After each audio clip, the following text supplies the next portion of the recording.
And good morning, everybody. I'm Clayton Good morning, Morris. Good morning. I'm Natalie Morris. And welcome into the show. We've got a lot of news to get to today, so why don't we just start and dive right into this latest with the stimulus. So Nancy Pelosi this weekend sitting down with Jake Tapper, and it's been a very busy weekend in Washington as they are continuing to try to hammer out the details of this stimulus package. Now, I saw some people in the chat earlier saying, well, is this a stimulus? Are we talking about this or reconciliation? Yes, it's a stimulus. Yeah, the answer is yes. It's all of it. It's all of it. Reconciliation is just the name given to the strategy that they're trying to employ without Republicans. But make no mistake about it. If the government is going to provide $2 trillion to electric infrastructure, checks to needy families, elder care, child care, et cetera, $3,600 checks to needy families, or as part of the child tax credit, this is a stimulus. Right. This is different than the infrastructure package, which is still on the table and probably tabled until after the debt ceiling is negotiated, or hopefully by December. This is the piece of it that, yes, includes sort of investing in people, child tax credit, other, back to work type programs. So this is, we call it the people stimulus and then the infrastructure package. Right. But Democrats need to increase tax revenue to pay for either or. Any So of how are they the gonna do above, that? right? So it all goes together. So when once we get this sort of people stimulus talked about and decided on and passed, right? Then we're going to go to the infrastructure package, but we can't right now pay for either of them. So taxes are going to have to be talked about all along. Right. So Jake Tapper asked specifically Nancy Pelosi, where are you at on this whole thing? And we'll get into the tax structure here because this is one of the big stories driving the news this moment. But where are you guys at on this? Like, President Biden's flying out of town later this week. He's going to be heading to this climate summit. Mm-hmm. So do you guys have a bill that he can take and show the world that we are serious on climate change? Are you asking me? You're looking at me like Well, I'm looking at you because you're my wife and my co-host. I could. You're like, where are you? I was like, so I didn't attend. Look at me. You're really intimidating me right now with the way you're asking. Right, Grover? Is there a right answer? I don't know. We'll see if Nancy Pelosi gave show me. Let's see if Nancy Pelosi gave the right answer on this. Are we gonna get a package? Are we gonna get a bill by the end of this week? My crystal ball says roll it. Appreciate it. So how close are you to a deal on this larger package of elder care, daycare, child care, family leave, that stuff, whatever you want to call the bill, the social safety net bill? He doesn't even know what to call it. And will President Biden have a deal in hand when he leaves for Europe this week? Well, first, thank you for the opportunity to talk about that this morning. I'm glad that you talked about COVID in your opening here, because that's how we start all of our meetings. What are we doing to protect the American people to stop the spread of COVID? And I want to commend President Biden for having a completely different approach than his predecessor on this. We have to correct a lot of what went wrong then, and we're on a good path. And the good news about children being safely able to be vaccinated is something that will help. So was that a good answer? That was not an answer. That was a deflection. I could have given you an answer. We shouldn't have played that. I should have just came up with something. So do you have a plan? Are we going to have a plan in place before President Biden leaves town? I want to talk about the children. Let's give shots to kids. Children. The children are our future. Treat them well and let them lead the way. Okay, that's really poetic of you. Thank you Whitney. for sharing. Sorry, that. Whitney Houston. Or sexual chocolate, depending on. Right. Yeah. So let's see if she gets to the answer here. But, do we have a plan? Stop the spread. So thank you for focusing on that, because that is. We talk about it every day, all day. And so do we in House Democratic Caucus. In terms of where we are, I've said already we've 90% of the bill agreed to and written. We just have some of the last decisions to be made. It is less than we had was projected to begin with, but it's still bigger than anything we have ever done in terms of addressing the needs of America's working families. And it is about all that you said in terms of care, the care piece, but it's also about the climate piece, which is a health issue, a jobs issue, a security issue, and a values issue for us. And we will have something that will help meet the president's goals. I feel very confident about that, even though it will be different than what we originally proposed. By the time he leaves for Europe, do you think you'll have a deal by Thursday or Friday? No, I think we're pretty much there now. You think you have a deal now? we're almost there. It's just the language of it, but it will not offend, shall we say, the concern that Senator Manchin had about the CEPP. But nonetheless, the point is to reach a goal, and the president's goals of reaching the emissions, the pollution, and all the rest.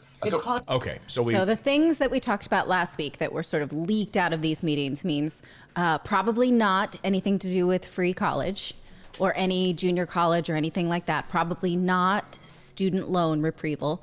Probably not any paid parental leave for new babies, right? So then what would be left then? We don't know, but they think that they've got whatever benefits the donors will be what's left. Yeah. So let's go through some of this. Let's see if this benefits the donor class. Okay. So this is what we knew. What we know this morning will be included in this bill. These are coming out of the House committees and the Senate budget committees. So these are some of the pieces that we have for you this morning on the stimulus package. Let's talk about pre-K first of all. Okay. So establishing pre-K will be in here. The House Committee on Education and Labor has proposed that they would establish a universal pre-K program for 3- and 4-year-olds. Okay. The original proposal spelled out some of the details. They would invest $200 billion in universal pre-K for all 3- and 4-year-olds. So that's that piece of this. But also states would be required to foot the other 50% of the cost when the measure is fully up and running. So it would benefit about 5 million children and save the average family about $13,000 a year when it's fully implemented. Well, that makes sense because then it would make K3, K4, right? These preschool teachers would become formally educators, Right. not just like daycare centers, but Right, and they get paid would nothing. become, right, but they would be paid and have the same benefits and treatment as right now primary school teachers. Right. So it would be expensive for the states, but also good. Also good, exactly. So, I mean, these are some of the pieces, of course, that I was excited about: the universal pre-K, helping children, the elder care, et cetera. So the $3,600 in checks, right? The child tax credit. Mm-hmm. This is huge. So the $3,600 in stimulus checks would now be continued. The House Ways and Means Committee is also seeking to extend the expansion. So it wouldn't just be the 1 year that was going to sunset into 2022 now, or 2025. Now, they're trying to keep this permanent. They're hoping that this would be available for in permanency, but we don't know yet. It could just go through 2025, and that's an extension of about 3 years from 2022. And this would be under the expansion. Families can receive a child tax credit totaling $3,600 for each child under 6, $3,000 for each child under age 18. And half of it would be paid out in monthly installments through December. It's fully refundable so that more low-income parents can take advantage of it. Right, just like it has been since it launched in July. It just happens every 15th of the month, direct deposit. Right. So the House Committee's piece on this would also make it permanent, the expansions of the Earned Income Tax Credit and the Child Tax Dependent Care Tax Credit. So this is for both people that have children and people that don't have children. Mm-hmm. You know, I see a lot of people in the chat, and I agree with you, saying, well, I don't have children. How do I benefit? Again, the Earned Income Tax Credit doesn't matter if you have children. Right. That would also be expanded under these programs. So, and we reported in the newsletter recently, which I hope you're subscribed to, it's morninginvest.com, free newsletter, that the definition of a caregiver for a child could be changed in this new bill as well. It doesn't have to be a biological parent or adoptive parent, but Right. anyone who is the primary caregiver of a child. right. And you think, oh, well, how many people does that affect? A lot. Yeah. It affects a lot of people who might not biologically be the parent of said child, but they take care of them. I mean, let me know in the chat how many people here. I've seen people say in our chat before, like, I'm a godparents. You know, I take more care of this child than their Yes, parents because yeah. they're no longer in the picture. Or just think about so many children have lost a family member to COVID. Can you mute me? I have to sneeze. Okay, let's Okay, take ready. your camera. No, ready. There we go. No, you made me lose it. That's better. I made you lose the sneeze. Abort sneeze. It went back. We need to get her own. David, can we get her own sneeze button, like one of the Staples button? Yes. That's really annoying. I'm sorry, everyone. I've got a tiny bit of a cold from my little girl this weekend, and Yeah. so I was trying to do that. Like, just I was trying to give you the eye, like There's the no camera back. eye. I don't think there's any eye for a sneeze. Like, take the camera back so I can sneeze. Eye. It's like It's There so there actually professional. is. It's the sneeze eye is like this.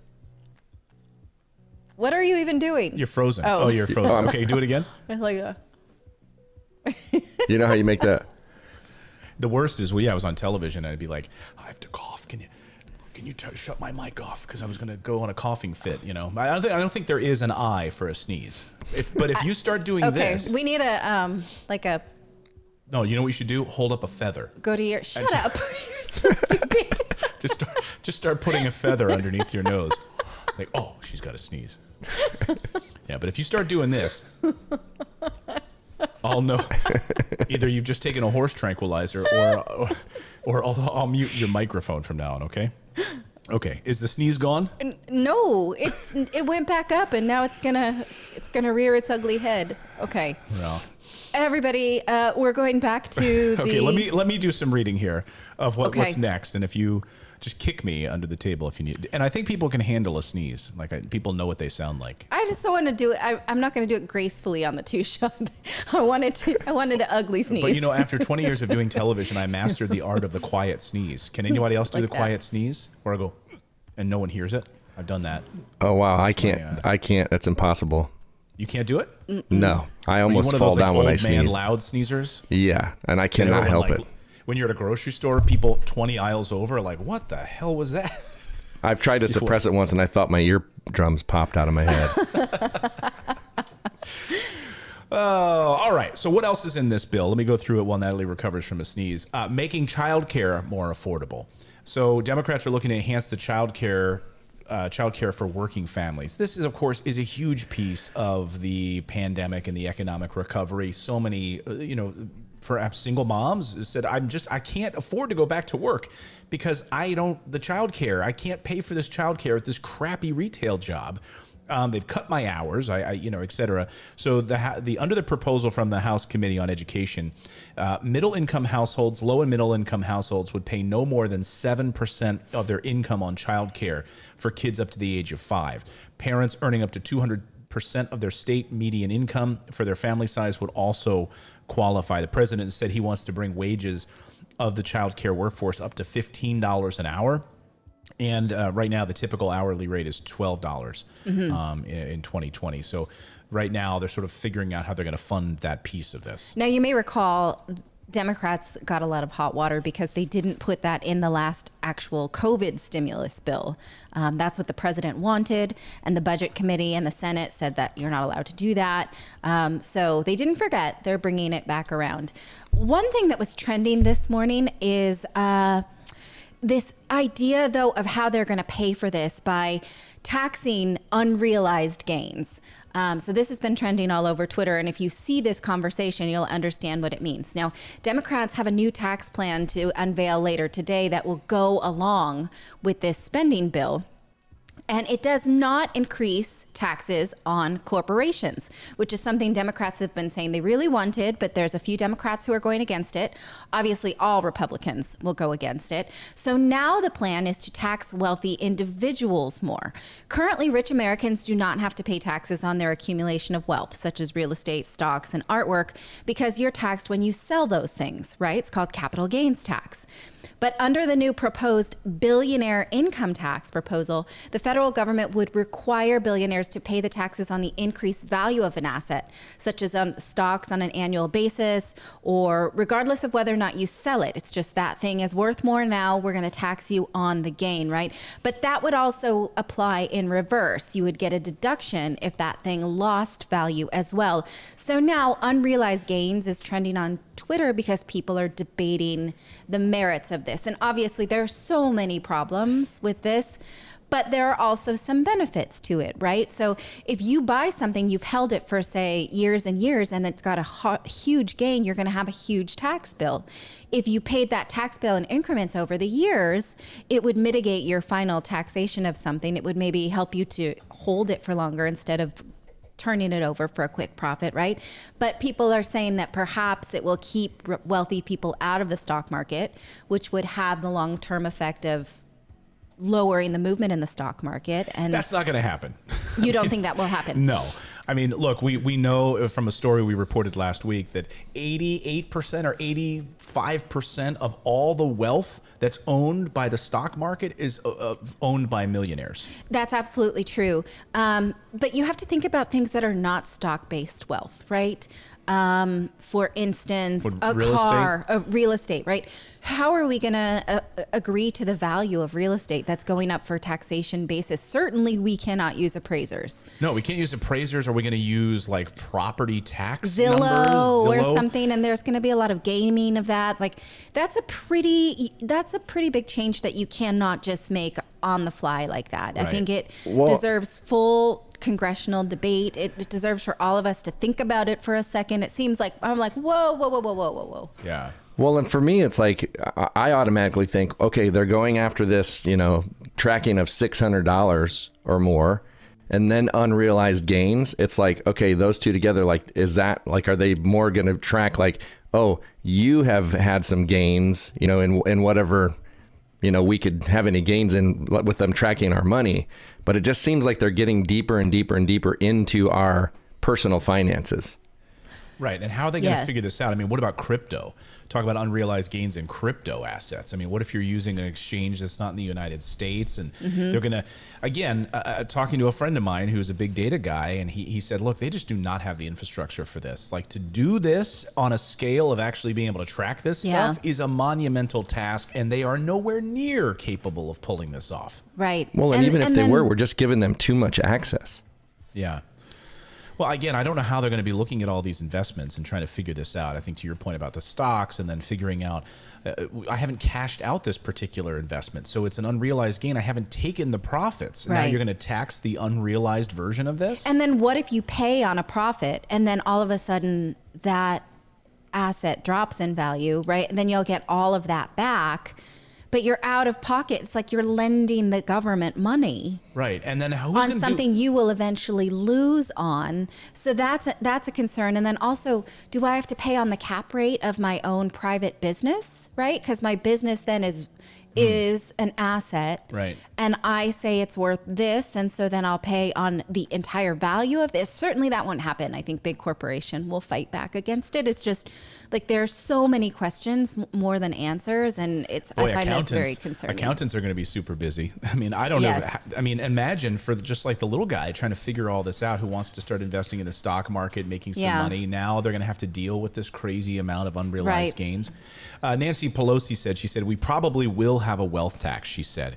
She said the proposal, which is being reviewed right now by the Senate Finance Committee Chair Ron Wyden, would impose an annual tax on unrealized capital gains on liquid assets held by billionaires.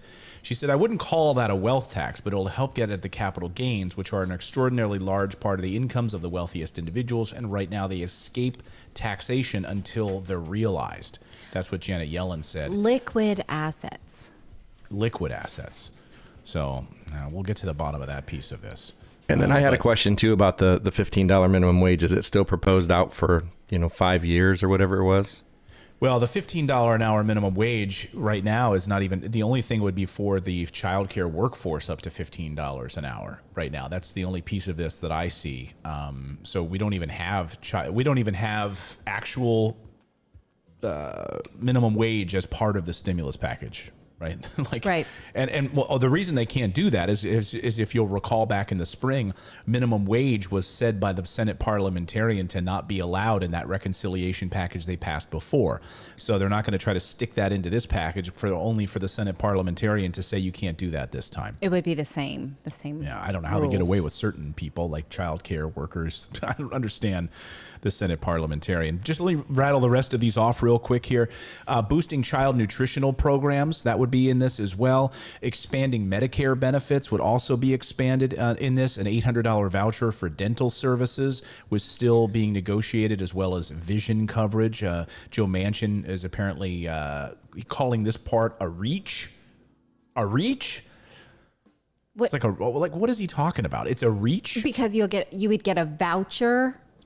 Just to expand vision, dental, and hearing care under Medicare, like that's a reach. Yeah.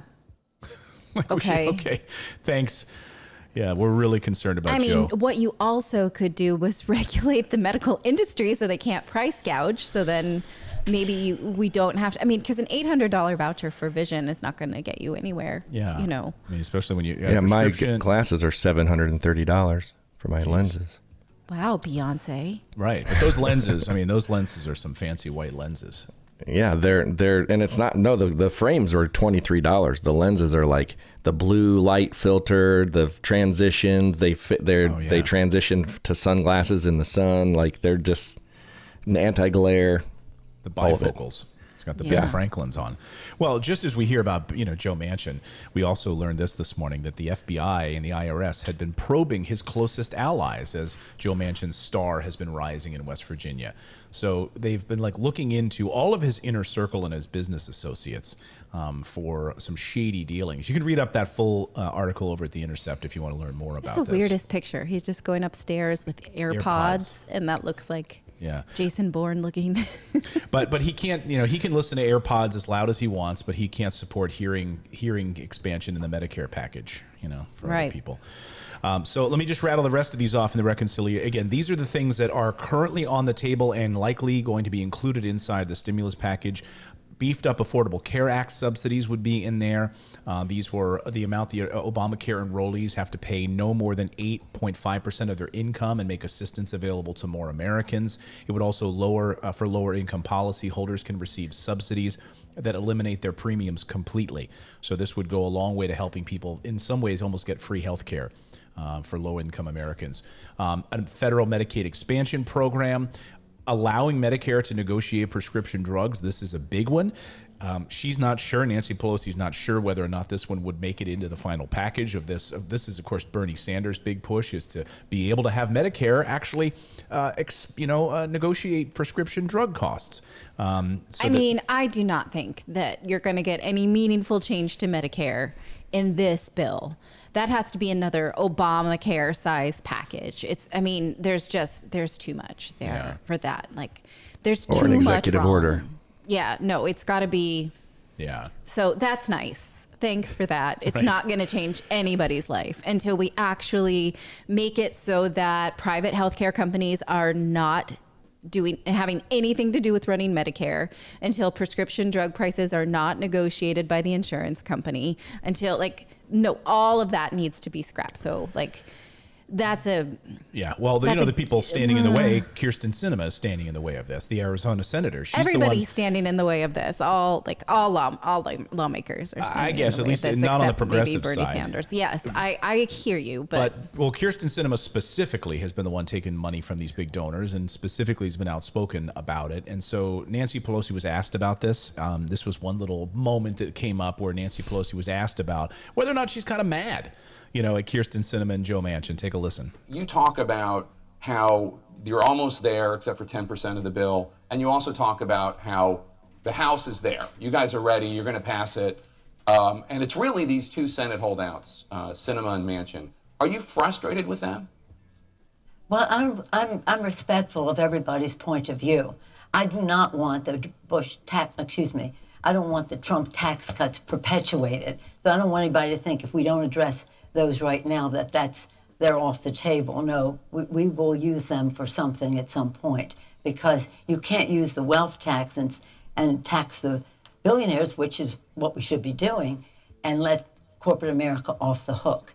But corporate America will be paying because of the overseas tax, and some of the other provisions are very technical to go into right now. Yeah. We'll know more tomorrow to see what makes the cut. What makes the cut. And then it's worth it, the time to go into it.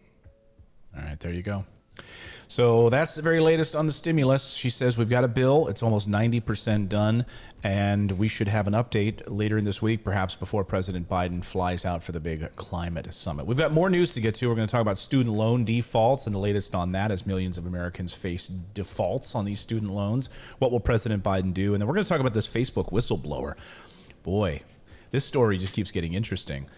Keeps getting more and more interesting. Thanks for subscribing to the channel. You can also become a channel member by going to morninginvest.com/join, where you can stick it to the mainstream media and support independent journalism. We're able to bring you the stories that you won't see on any of the major billionaire-backed networks. Thanks so much. We'll